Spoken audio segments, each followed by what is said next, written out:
Thank you for watching the United Kingdom Speedrunner Gathering Autumn 2022 live event here in Glasgow, Scotland. Oh boy, do we have a run for you right now. I'm going to hand you straight over to Tiny Tim, who is running Magic Land Dizzy, and he is joined by Ruffled Bricks. Good morning, folks. Good morning, good morning. How are we doing? My name is Tiny Tim78. With me, I have the wonderful Ruffled Bricks. Hello, I have attempted to speedrun this game.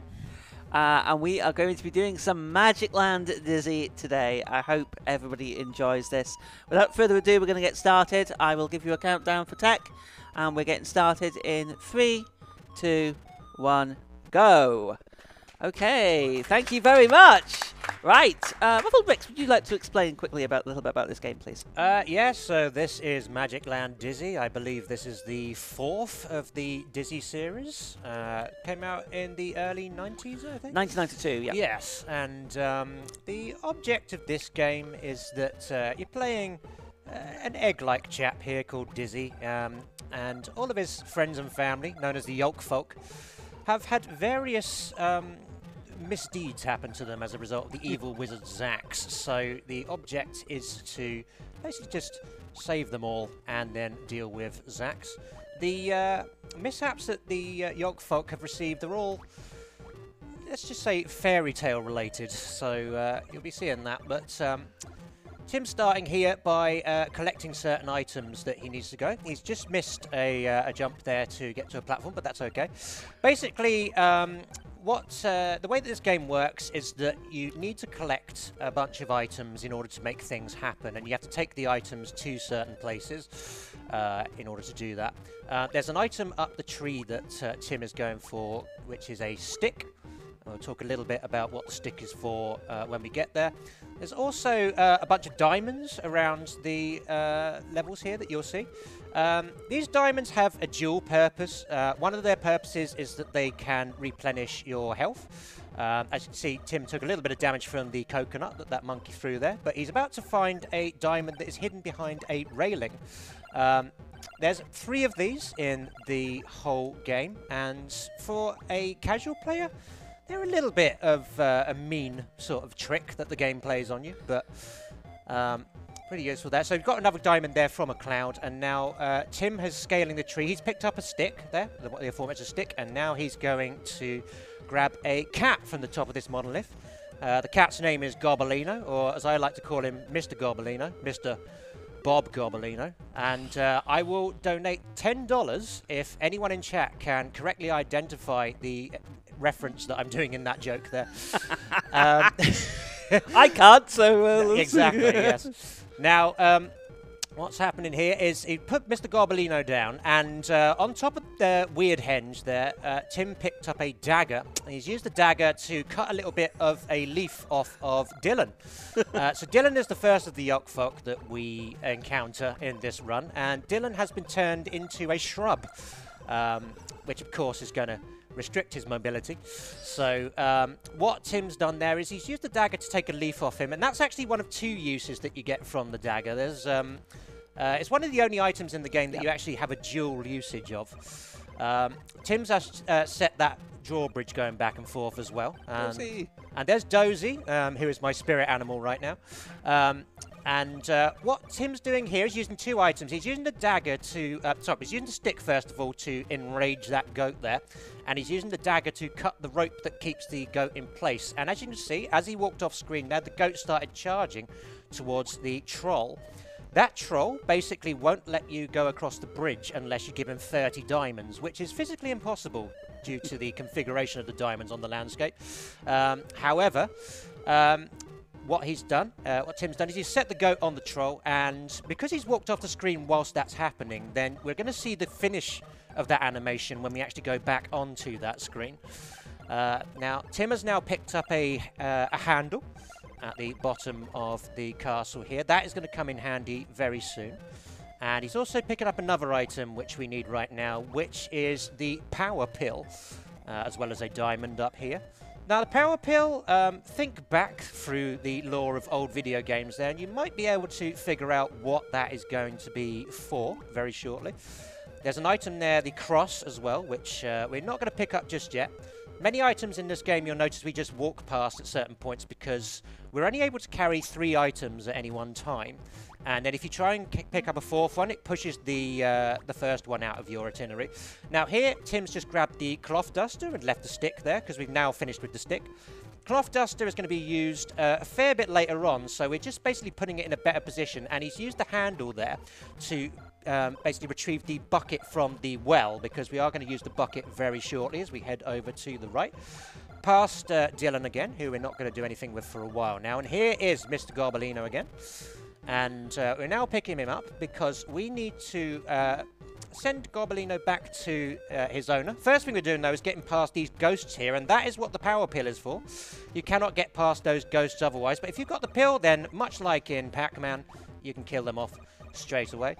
Now, we've just gone past Glenda there, and Tim is going to use the bucket here to fill it up with hot water from the geyser, and he's also picked up a the Drink Me potion, which, if you're familiar with Alice in Wonderland, you might have an idea of what that's going to be for. So now speaking to Glenda here. Glenda is the owner of Mr. Garbolino, and she was a bit worried about the loss of her cat, but we've now given that to her, and that now means that she will help us create a potion for dealing with Dylan, but we do have to get several ingredients first in order for her to do that.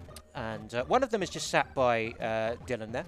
But we have more pressing things to deal with because we have got a bucket of hot water that we want to throw on something. Now, here's the cloth duster again. Cloth duster is an item that we actually end up moving several times before we actually use it. And that's just because we're trying to get it into a position where we can pick it up easier each time we go along.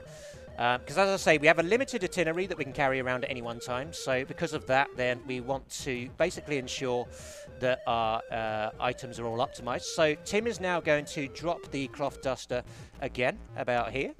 So we're going to pick that up later. He's also grabbing the gold cross now because we're going to be using that very shortly. This window got opened as a result of the drawbridge switch that Tim hit earlier. And he's now jumped down from the window to here, just because it's a slightly quicker route once we get the cross. Passing Dozy again there. And as you can see, that is the resolution of the goat animation there. What happens is if you walk off the screen when you're in the middle of an animation, then the game will just pause it. And then once you go back onto the screen, it will finish it. There's another instance of that happening. And this is Denzil, who is one of the coolest of the Yolk folk. A bit too cool at the moment. Yeah, very chill. Yes, he's been frozen, but fortunately we have a bucket of hot water on us, so we've been able to retrieve him, and he is the first of the Yolk folk that we've actually managed to free.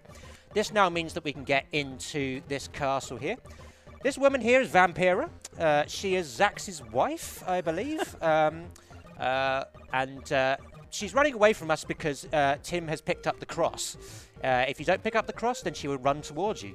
And Tim has now picked up this torch as well. We'll talk about that in a moment. But first, here is Daisy. Tim's doing a little text box skip there, which is the easiest text box skip in the game. Basically, if you do see the text box, Dizzy remarks that his partner Daisy has put on weight. Doesn't seem that bothered about the fact that she's put on height either. The weight just seems to be what's bothering him. But what he did there is Tim gave Daisy a Drink Me potion, and that basically shrank Daisy back to her normal size, as well as making her slightly tipsy. If there's also an item that we missed out, which is the Eat Me cake. And if you give that to Daisy, then the opposite happens. She grows so big that she crushes Dizzy, and that is an instant game over. So we have missed that out. Tim has now picked up a personal stereo that Denzil left behind with him. And you'll notice that as Dizzy walks around now, there are a couple of quavers that come out of him every now and then.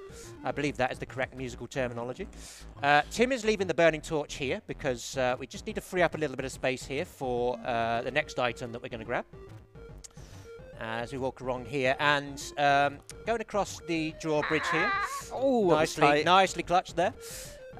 With the drawbridge, basically, like, you can, like, if you do the cycle the right way on that one, then every time you go in, it will be fine. But every now and then, like, you know, it can be a little bit slow on the uptake. So now, heading up to the top of the tower here. We're grabbing this diamond here because this is the last time that we're passing this diamond, so we need to get that now. You'll notice with some of the diamonds on this, Tim is leaving them as late as possible, just because due to the fact that they replenish your health, they are going to come in handy very much later on in the run when we have, I guess, what you could call the game's boss that we have to deal with. But any other diamonds that we're collecting, that's just because this is the last time we're going to that position, so it's the last time we're going to be able to get them. So Tim's now grabbed a lightning rod from the very top of the tallest tower here. This is going to come in handy for Dozy, who we've passed several times already. Dozy's issue is that he is in a very deep sleep, which isn't necessarily uncharacteristic, but apparently Dizzy is concerned. And the clue that you're given for how to wake him up is he needs to receive a big shock. So that should tell you what might happen later, or give you some idea about it. What Tim's doing now is just the second diamond behind the railing that he had to grab. So he had to actually drop an item there in order to be able to pick up the railing so that he could get behind it. And now he's heading up to this bard up here, who you notice has humming quite the tune himself. Or is he humming it, or is he playing it with another instrument? Playing it on the pipes. Yes, indeed. So basically what's happened there is we've given you an example of how the future corrupts everyone. We've shown the bard a personal stereo. He decides the sound is way better than his pipes, so he just leaves his pipes behind and disappears. And we've now picked up the pipes from the bard. Tim here is now leaving the lightning rod and the cloth duster there, right by Dozy, because both of those items are going to come in handy. And, ooh, that's slightly too late on the drawbridge there. So we've lost a life, which is okay. You get 3 lives in this game. And generally, you actually do have a decent supply of lives, depending on how things go. So we should be okay. There is an RNG section that might be that might put the lives to the test a little bit later, but we'll see. This shark, by the way, you might notice there's no physical way that shark could actually fit in the pool there.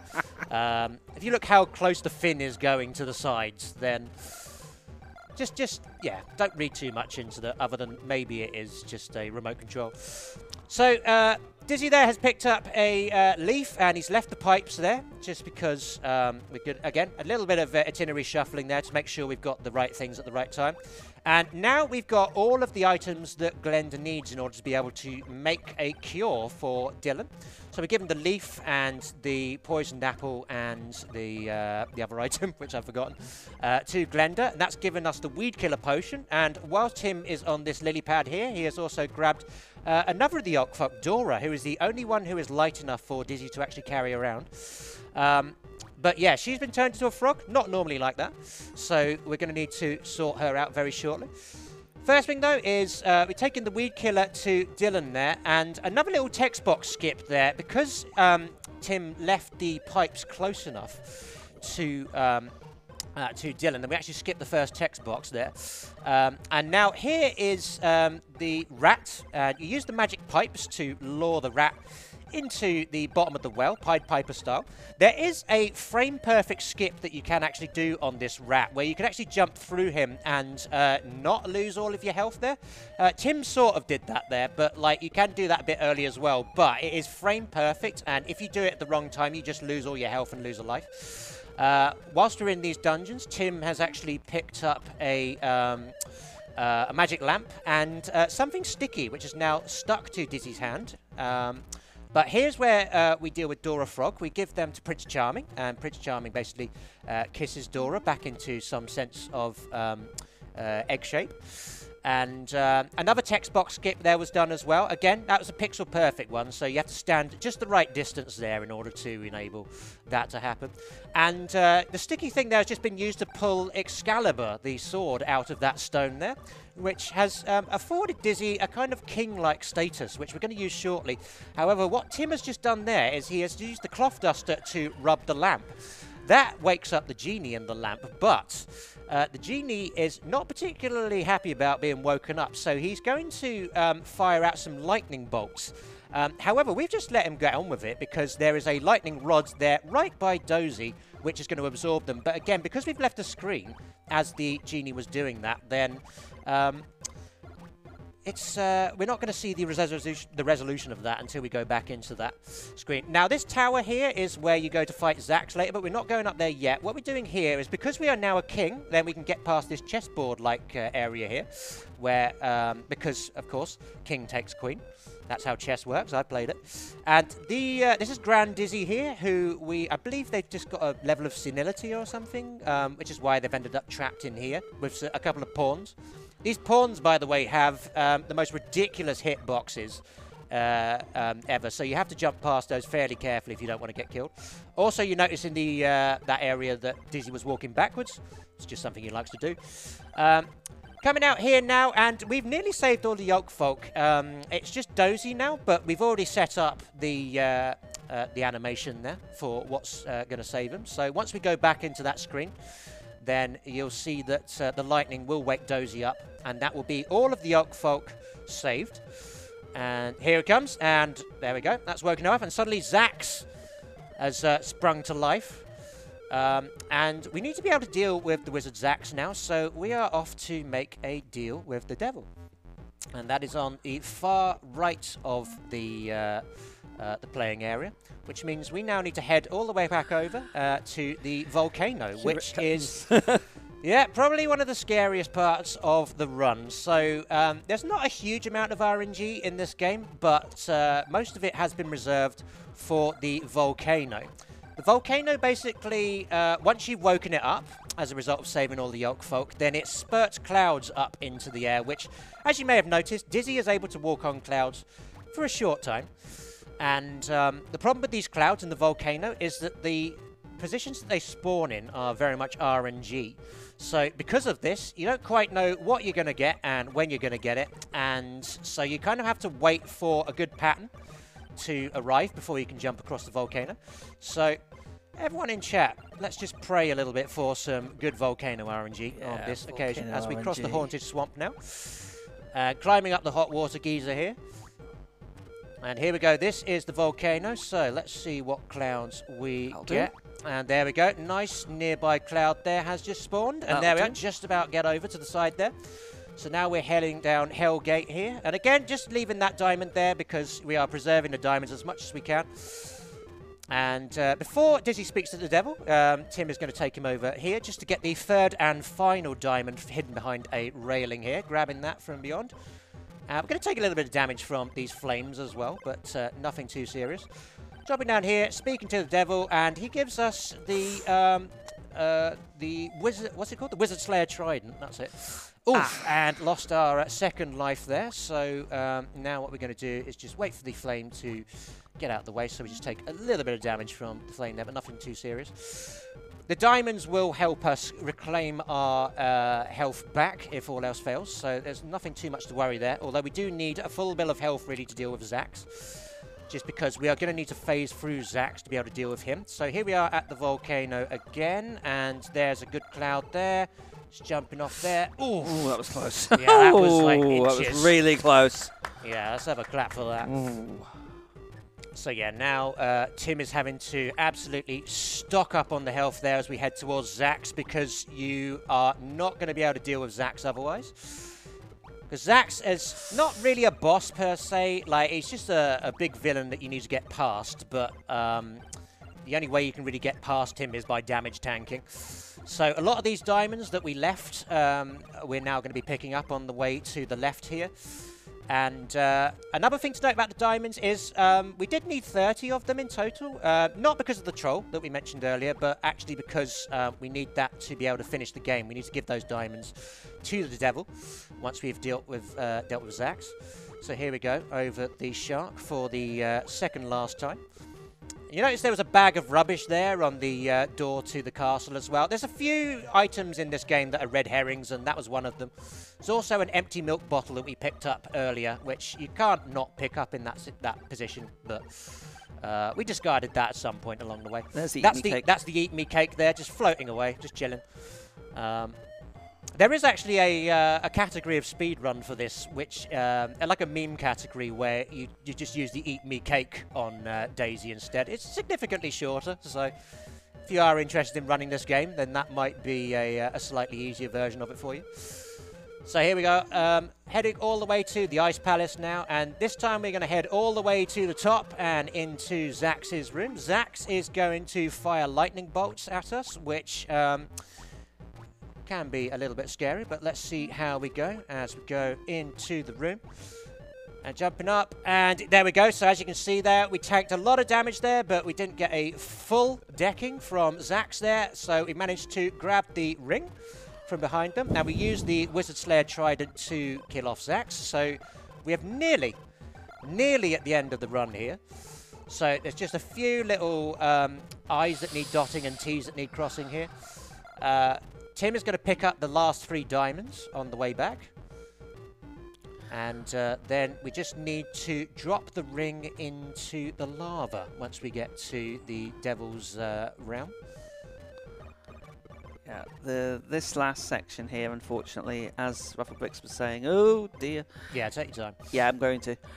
Is that the all the really difficult stuff is right at the end of the run. Yeah. So you can easily have lost ones in the final room. So. Yeah, but they'll have seen the whole game if that happens, so they won't have been shortchanged. Yep. Indeed. Right. I'm So, being very careful here because I'm down to 1 life, so I'm just making sure I'm. Yeah.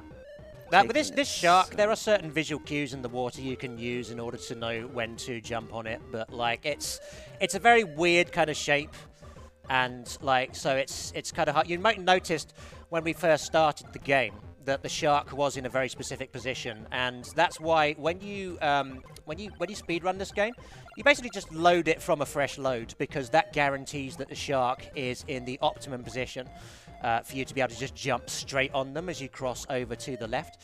If you play the game and then reset and then start again, then the shark won't be there. Or there's a chance the shark won't be there. There's a few different positions. But basically every time you go back into that screen, then the shark will just pick up from where you left him off. So here we go back on the volcano again, and just waiting for a decent cloud to be able to jump on. Volcano doesn't seem to be playing ball quite at this moment, but we're just going to wait it out. But you can see how this is, if you're kind of on world record pace, this is the sort of thing that could easily kill your run. Stone dead, just because the volcano decides to go with a bunch of right-aligned clouds like this. Yeah, volcano saying no. Yeah. Yeah. There we go. And here we go. Oh, that's always nicely close. Right, I'm very concerned about this last bit. Let's just see if we can do it. Yeah, so this last section is a couple of slightly tight jumps that we need to do here, and also not a full bill of health at the moment, so we're going to need to just take our time getting past this these flames here. Oh, there we go. That's but it. Unfortunately, Time. He got caught. So, valiant effort. There we go. That is a tough Sorry, run. folks. And also, Tim was doing that on a genuine bona fide ZX Spectrum as well. So First time I was doing it on real hardware. not so, the controls he's used to, but he got very far into the game on that one. So it was just 2 diamonds and a burnt ring off from completing that one. Yeah, right at the very end there. It took a bit too much damage, but we got to show off the game. I hope everybody enjoyed that. Thank you very much indeed. Skemmy, have you got anything to say? Well, that was a fantastic run. I thoroughly enjoyed seeing that. Ruffled Bricks, someone in chat wanted to know whether it was a Sopranos reference that you made. It was not, no. Not a Sopranos reference. No. Do you care to enlighten us what it was? Yeah, Mr. Bob Dobolino is from the Monkees song, Fetch. Wow. It was also used in a hip-hop song by Del the Funky Homo Sapien as well. So. Well, there we go. And just to prove that what we needed was good RNG from the volcano, during the first section where you were going through the volcano, we actually got a $10 donation in that says, a gift to appease the mighty volcano from Bourglois. Oh, cheers, and Bourglois. that gave us good RNG on the first one, but a fantastic run, Tim. Thank you very much. Thank you. I'm glad to show it off. Thank you so much indeed. And can I just say, absolutely amazing commentary from Rufflebricks there. I was just concentrating because I was completely unfamiliar with the controls. That's why I wasn't really saying an awful lot. And Rufflebricks did an amazing job there. So thank you so much. I hope everybody enjoyed. And yes, that'll be it for me. I'll be back later on today, and so will Rufflebricks. Yes. So I'll be doing nothing. So yeah, indeed. Tune in for nothing. It's worth a watch. Thank you to both of you, and we'll be back after this short intermission. Cheers.